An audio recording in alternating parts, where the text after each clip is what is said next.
Ito yung nakikita nung mga client or potential employer natin sa onlinejobs.ph.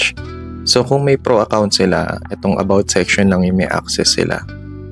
So dito sa about section, makikita nila yung overview, then yung basic info nung candidate, yung age, gender, tas yung iba pa. Then ito, profile description, at kung may employer review sila. Then ito yung mga ine-edit natin na skills natin dito sa onlinejobs.ph. Tapos kung meron naman silang premium account, ma-access nila itong background check. So dito sa background check, may additional details silang makikita.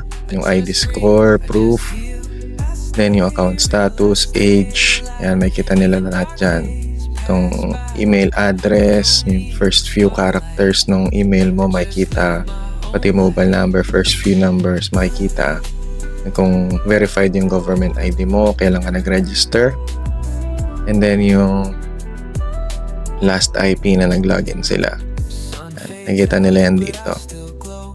Then ito, related accounts. Kung merong duplicate account yung candidate, makikita din nila yan dito. Then ito, kung merong nag-tag sa'yo as hired dun sa onlinejobs.ph, pero kung hindi ka naman tinag as hired sa onlinejobs.ph profile mo, hindi siya lalabas dito.